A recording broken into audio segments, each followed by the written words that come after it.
അമ്മ ആകെ തകർന്നുപോയ മട്ടില്ല. എന്തെങ്കിലും കടുങ്കൈ ചെയ്യുമെന്ന് എൻ്റെ പേടി. കവിതപ്പച്ചി എങ്ങനെ സത്യം മനസ്സിലാക്കിയെന്ന് എനിക്ക് മനസ്സിലാവാത്തത്. കവിതയ്ക്ക് എന്തെങ്കിലും ഒരു തെളിവ് കിട്ടിയാ അവൾ ആഞ്ഞടിക്കുക തന്നെ ചെയ്യും. ഒരിക്കലും അമ്മൂനെ വരട്ടി സത്യം അറിയാനുള്ള ശ്രമം നടത്തില്ല. ആദ്യം അവൾ കാവേരിയോട് പറഞ്ഞനെ. കവിതയ്ക്ക് വിശ്വാസം ഉണ്ടായിരുന്നെങ്കിൽ ഈ വീട് ഇപ്പം തന്നെ നിലംപൊത്തിയാണ്. തെളിവിനുള്ള ശ്രമം തന്നെയാ കവിതപ്പച്ചിയുടേത്. അമ്മൂന് പിടിച്ചു നിൽക്കാൻ കഴിഞ്ഞാൽ മാത്രം മതി. കവിത അമ്മൂനോട് ചോദിച്ചെന്താ? നിന്റെ ഭർത്താവ് സഞ്ജു അല്ലേന്ന്. കവിത ഒരു സംശയത്തിന്റെ പുറത്ത് ചോദിച്ചതായിക്കൂടെ? ഇതുവരെ ഇല്ലാത്തൊരു സംശയം കവിതപ്പച്ചിക്ക് എങ്ങനെയുണ്ടായി? ഒരു സംശയമില്ലാതെ സഞ്ജുവിന്റെ പേര് പറയാൻ കവിതപ്പച്ചി ധൈര്യപ്പെടൂ? നീ ആ പറഞ്ഞത് ന്യായമാ. സഞ്ജു ഇത് അറിഞ്ഞ കവിത വെച്ച് വാഴിക്കുമോ? എങ്കിൽ വ്യക്തമായിട്ടുള്ള സൂചനകൾ കവിതയ്ക്ക് കിട്ടിയിട്ടുണ്ട്. കിട്ടിയിട്ടുണ്ടെങ്കിൽ അത് ആ ഡിറ്റക്റ്റീവ് വഴി തന്നെയാവും.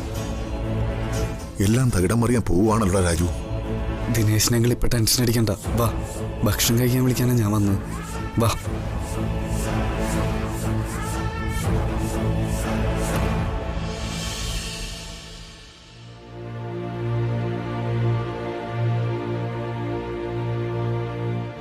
കുറച്ച് വെള്ളം ഒഴിക്കട്ടെ?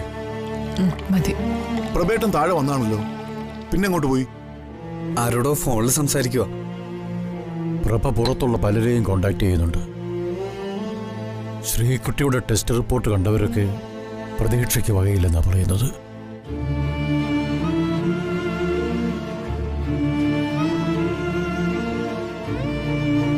എന്ത് ചെയ്യാനോ? എവിടെ കൊണ്ടുപോകാനും പ്രഭ തയ്യാറാണ്. ദൈവം നമ്മളോട് ഇങ്ങനൊരു ചതി ചെയ്യരുതായിരുന്നു. സന്തോഷത്തോടെ ഓടിച്ചാടി നടന്ന കുട്ടിയ എനിക്ക് ഓർക്കാൻ കൂടി കഴിയുന്നില്ല.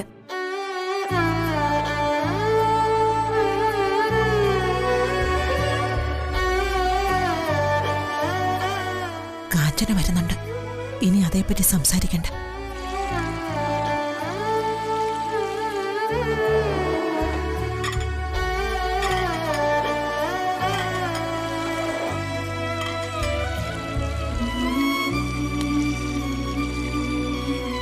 വലിയജി, പ്രഭേട്ടനെ വിളിച്ചില്ലായിരുന്നോ? പ്രഭയും സഞ്ജുവും ഒന്നിച്ചുണ്ട്. ശ്രീകുട്ടിയുടെ ട്രീറ്റ്മെന്റിന്റെ കാര്യം സംസാരിക്കേ. വിദേശത്തുനിന്നുള്ള കോള.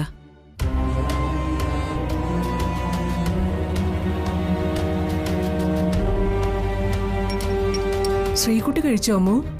ഇല്ല ചേച്ചി, കഴിച്ചില്ല.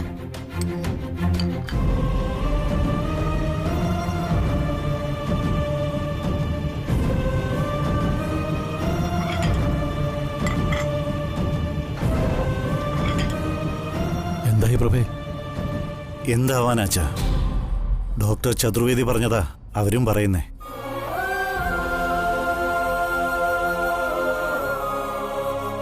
ഞാൻ മുമ്പേ പറയുന്നതാ, നമുക്ക് ആയുർവേദ ട്രീറ്റ്മെന്റ് നോക്കിക്കൂടെ പ്രഭേ?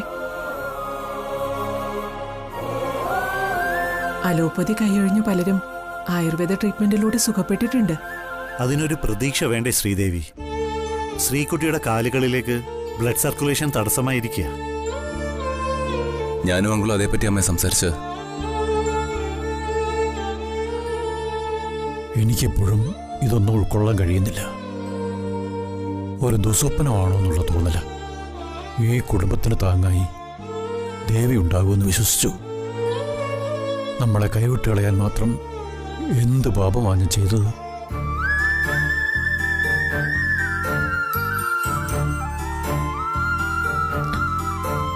പ്രഭേ, ശ്രീദേവി പറയുന്ന പോലെ നമുക്ക് ആയുർവേദം ഒന്ന് പരീക്ഷിച്ചാലോ? അതിലൊരു പ്രതീക്ഷ നമ്മൾ പുലർത്തിയാൽ നമ്മുടെ മോൾക്കും അതൊരു ആത്മവിശ്വാസം വരുത്തും.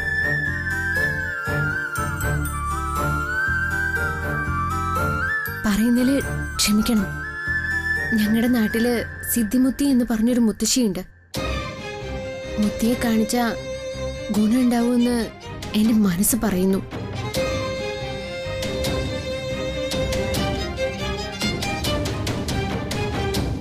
ബെസ്റ്റ്. ഏത് ലോകത്തെ അവള് ജീവിക്കുന്നത്? ആ ഒറ്റമൂലിയും കൈവശമല്ലേ അവൾക്ക് അറിയൂ.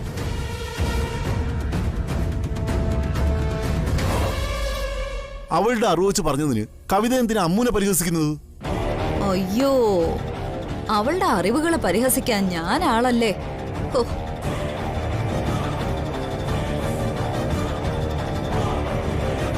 അതെ, നാട്ടുവൈദ്യം അത്ര നിസ്സാരമൊന്നുമല്ല. അമ്മ പറഞ്ഞത് തള്ളിക്കളയണ്ട. അയ്യോ, ഒരിക്കലുമില്ല. ഇവൾ ആരാ എന്താന്നൊക്കെ നിങ്ങളെക്കാൾ നന്നായിട്ട് എനിക്കറിയാം. അല്ലേ അമ്മു?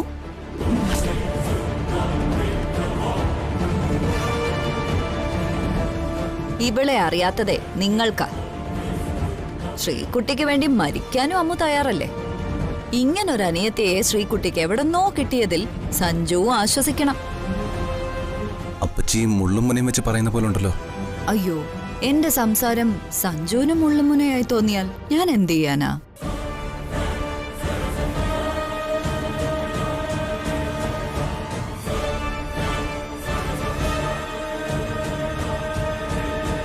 എന്തിനാ കവിത ശ്രീകുട്ടിയുടെ കാര്യം പറയുമ്പോ അമ്മുനെ വലിച്ചഴക്കുന്നത്? അമ്മു പറഞ്ഞത് പൊട്ടത്തരാണെങ്കിൽ വിട്ടുകളഞ്ഞാ പോരെ. അത്രയ്ക്കുള്ള അറിവല്ലേ അവൾക്കുള്ളൂ. കവിതയ്ക്ക് അതുപോരല്ലോ. കിട്ടുന്ന അവസരത്തിൽ ആ പാവം പെണ്ണിനെ കുത്തി നോക്കണം. നീ എവിടെ നിൽക്കുന്നു, അവളെവിടെ നിൽക്കുന്നുവെന്ന് നിനക്കൊന്ന് ചിന്തിച്ചുകൂടെ കവിത? അവൾ എവിടെ എങ്ങനെ നിൽക്കുന്നു എന്നൊക്കെ എനിക്കറിയാം.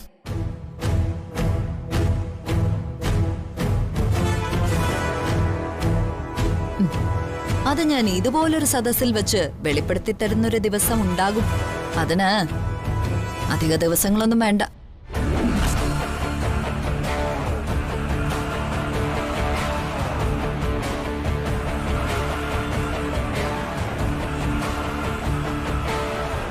കവിതേ, ദയവായിട്ട് ഇതൊന്നും നിർത്താമോ?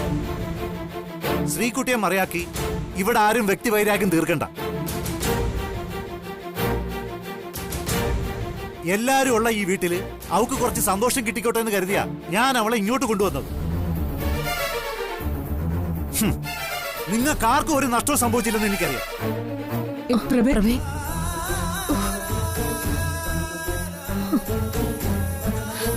സഞ്ജു,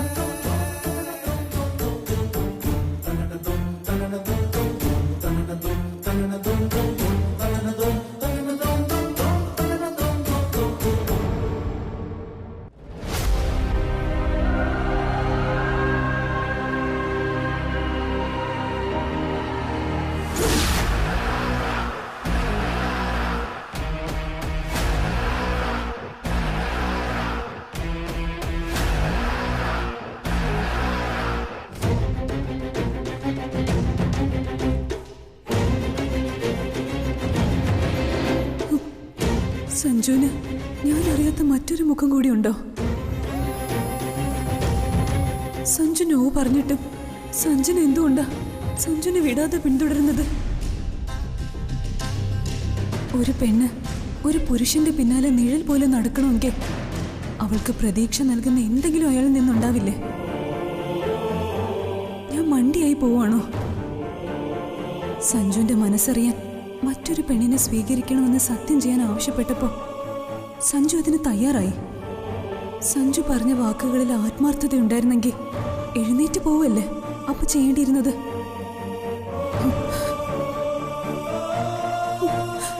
എന്നിട്ട് പ്രണയത്തെ വാഴ്ത്തി പറയുകയും ചെയ്യുന്നു.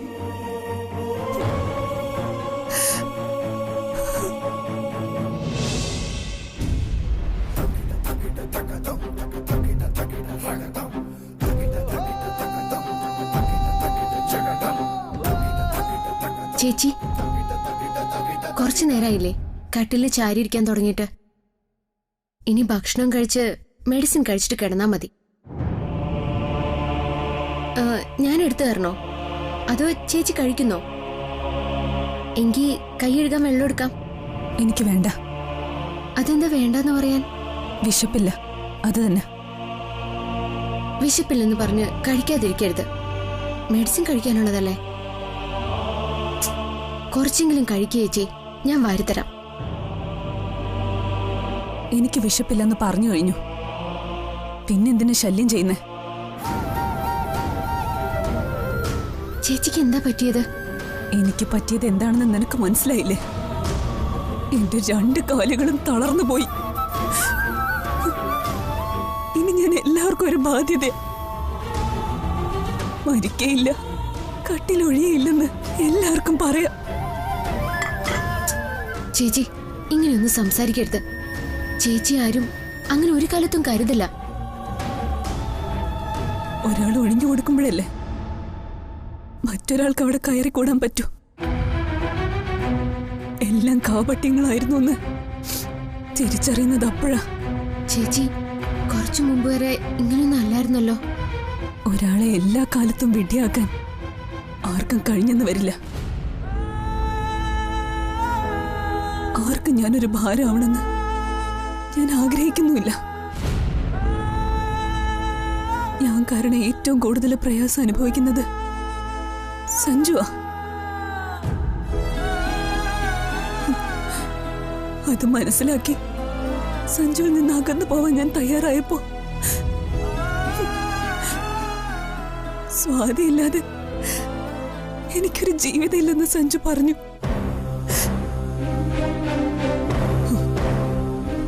പക്ഷേ ഞാനത് വിശ്വസിക്കില്ല. അത് സത്യമല്ലേ ചേച്ചി? ചേച്ചിയില്ലാതെ അദ്ദേഹത്തിനൊരു ജീവിതം ഉണ്ടാവില്ല.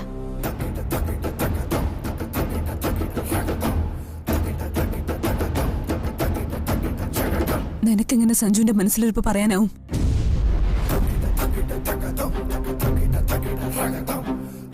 സഞ്ജുവിന്റെ തീരുമാനങ്ങൾ നിന്റെ കയ്യിലാണോ ഇരിക്കുന്നത്?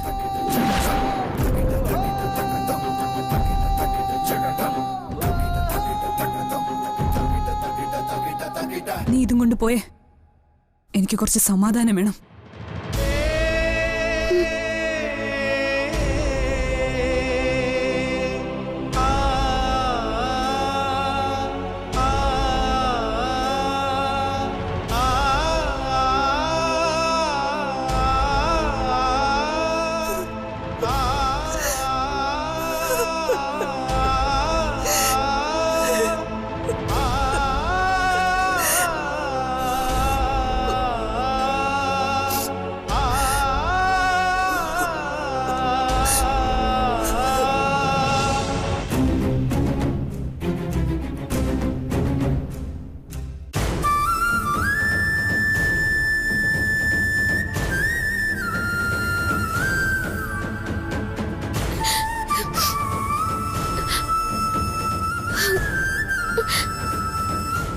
എന്താ കണ്ണുകൾ നിറഞ്ഞിരിക്കുന്നല്ലോ? എന്താ ലക്ഷ്മി? ചേച്ചി ഇപ്പൊ പഴയതുപോലെയൊന്നുമല്ല. എന്നോടുള്ള പെരുമാറ്റത്തില് ഒരുപാട് മാറ്റം വന്നിട്ടുണ്ട്. നീ എന്താ പറയുന്ന? നിന്നോടുള്ള പെരുമാറ്റത്തില് സ്വാതിക്ക് എന്ത് മാറ്റം വരാനാ? ചേച്ചിയുടെ മനസ്സ് കലങ്ങിയ അതെനിക്ക് അറിയാൻ പറ്റും.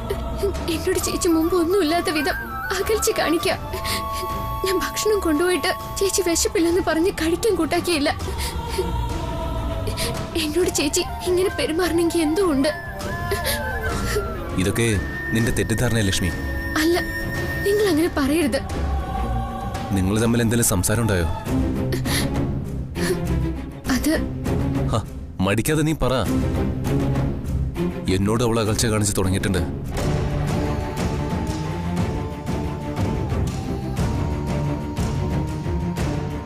അതിന് ചില കാരണങ്ങളുണ്ടെന്ന് എനിക്കറിയാം.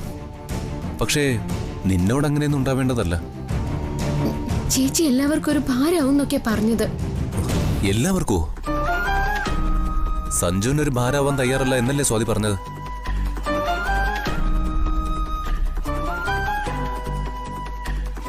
അവളുടെ മനസ്സ് സഞ്ചരിക്കുന്ന വഴികൾ എനിക്കറിയാം. അതവൾ നിന്നോട് മാത്രമേ കുറച്ചെങ്കിലും പറയൂ. നീ അതെന്നോട് പറയാതിരുന്ന അനാവശ്യ ചിന്തകളിൽ നിന്നും സ്വാതിയെ പിന്തിരിപ്പിക്കാൻ എനിക്ക് കഴിയാതെ വരും. നമ്മൾ രണ്ടുപേരും ഒരേപോലെ മനസ്സ് വെച്ചാലേ ഈ സന്ദർഭത്തിൽ സ്വാതിക്ക് ആത്മവിശ്വാസം വീണ്ടെടുത്ത് കൊടുക്കാൻ കഴിയൂ. എല്ലാത്തിനും നിന്നെ ഞാൻ ആശ്രയിച്ചു പോകുന്നത് അതുകൊണ്ടാ ലക്ഷ്മി. എനിക്ക് അവളില്ലാതെ ജീവിക്കാനാവില്ലെന്ന് നിനക്കറിയാവുന്നതല്ലേ? ചേച്ചിക്കെന്തോ നിങ്ങളിലുള്ള വിശ്വാസം കുറഞ്ഞു പോയതുപോലെ സംസാരത്തിൽ നിന്ന് എനിക്ക് തോന്നിയത്. ചേച്ചി ഒഴിഞ്ഞു പോവാന്ന് പറഞ്ഞപ്പോ നിങ്ങൾ അതിന് സമ്മതിക്കുന്നില്ല. എന്നാ ചേച്ചിയെ നിങ്ങൾ പരിഗണിക്കുന്നില്ലെന്നുള്ള പരിഭവം ആ വാക്കുകളിലുള്ളത്. വല്ലാത്തൊരു മാനസികാവസ്ഥയിലൂടെയാ സ്വാതി കടന്നു പോകുന്നത്. അവളെ ഒരിക്കലും കുറ്റം പറയാനാവില്ല. ഇതുപോലുള്ള കാര്യങ്ങൾ പറഞ്ഞാൽ നീ എന്നെ അറിയിക്കണം. അതിനനുസരിച്ച് ഞാൻ അവളെ സമീപിച്ചോളാം. ഇതൊക്കെ തന്നെ ഇവിടെ പതിവായിട്ട് അരങ്ങേറിക്കൊണ്ടിരിക്കുന്നത്. നിന്നോട് കാണിച്ച അകൽച്ച നിന്നോടുള്ള ഇഷ്ടക്കുറവ് കൊണ്ടൊന്നുമല്ല. എല്ലാവരോടും അങ്ങനെയൊക്കെ തന്നെയാവും. കാരണം എന്തെന്ന് ബോധ്യമായല്ലോ. ദേ, നീ ഇനി അതോർത്ത് വിഷമിക്കൊന്നും വേണ്ട.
മോളെ,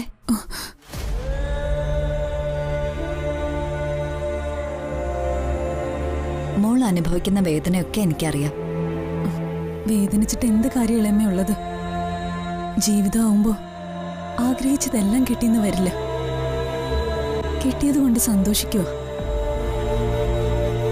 നിങ്ങളുടെയൊക്കെ സ്നേഹം തന്നെ വലുതല്ലേ? അതൊക്കെ എന്നും ഉണ്ടാവും മോളെ. നമുക്കൊരു ആപത്ത് വരുമ്പോഴല്ലേ ജീവൻ തരാനും തയ്യാറാണെന്ന് പറഞ്ഞു കൂടെ നടക്കുന്നവരുടെ ശരിക്കുള്ള മുഖം മനസ്സിലാക്കാൻ കഴിയുന്നത്. നമ്മൾ വെറുപ്പോടെ അകറ്റി നിർത്തുന്നവർ നമ്മളെ എത്രമാത്രം സ്നേഹിക്കുന്നുണ്ടെന്ന തിരിച്ചറിവ് ആപത്ത് കാലത്ത് അറിയാൻ പറ്റും. ഇളയമ്മ എന്തിനാ ഇപ്പൊ ഇതൊക്കെ പറയുന്നത്? ആരെയും ഞാൻ എന്റെ ജീവിതത്തിൽ നിന്ന് അകറ്റി നിർത്തിയിട്ടില്ല. ഇളയമ്മയോട് ഞാൻ ചിലപ്പോഴൊക്കെ ദേഷ്യപ്പെട്ടതുകൊണ്ടാണോ ഇപ്പൊ ഇങ്ങനെയൊക്കെ പറയുന്നത്? അയ്യോ, ഒരിക്കലും അല്ല. നിന്നോട് ഈ സമയത്ത് ഇതെങ്ങനെ പറയണമെന്നും എനിക്കറിയില്ല. നീ അത് ഏത് സെൻസിലെടുക്കുന്നുള്ള പേടിയും എനിക്കുണ്ട്. ഇളയമ്മ പറ. അമ്മൂനും സഞ്ജുനും തമ്മിൽ സംസാരിക്കാൻ ഇത്രയ്ക്ക് എന്താ ഉള്ളത്? ഞാനിത് ഈ വീടിന്റെ പല ഭാഗത്ത് വെച്ചും പല തവണയും കണ്ടു. അവന്റെ മുന്നിൽ പോലും പോവാത്തൊരു പെണ്ണായിരുന്നു അമ്മു. ഇപ്പൊ അവൻ വീട്ടിൽ വന്നു കഴിഞ്ഞാൽ സദാ നേരവും അവൾ അവന്റെ നിഴല് പോലെയാ. കിച്ചണിലൊന്നും അവളിപ്പോ കേറാറിയില്ലെന്നാ കാവേരി പറയുന്നത്. ഇളയമ്മ എന്താ കണ്ടത്? അല്ല, മാറി നിന്നുള്ള സംസാരമൊക്കെ തന്നെ.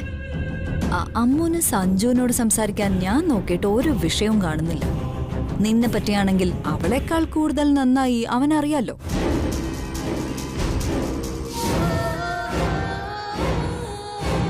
മോളെ, ഇതൊരു ഏഷണി പറച്ചിലായി ചിലപ്പോ നിനക്ക് തോന്നിയിട്ടുണ്ടാവും. പക്ഷെ എനിക്കതിന്റെ കാര്യമൊന്നുമില്ല ശ്രീകുട്ടി. ഞാൻ ഈ പറഞ്ഞ കാര്യങ്ങളൊന്നും വലിയച്ചോട് പറയാത്തത് പേടിച്ചിട്ടാ.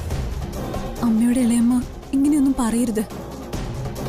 എന്റെ അവസ്ഥയെപ്പറ്റി അവർ തമ്മിൽ സംസാരിക്കുന്നുണ്ടാവും. അതിൽ കൂടുതലൊന്നുമില്ല. അല്ല, ഒരു ദിവസം നിന്റെ അവസ്ഥയെപ്പറ്റി എത്ര തവണ സംസാരിക്കും?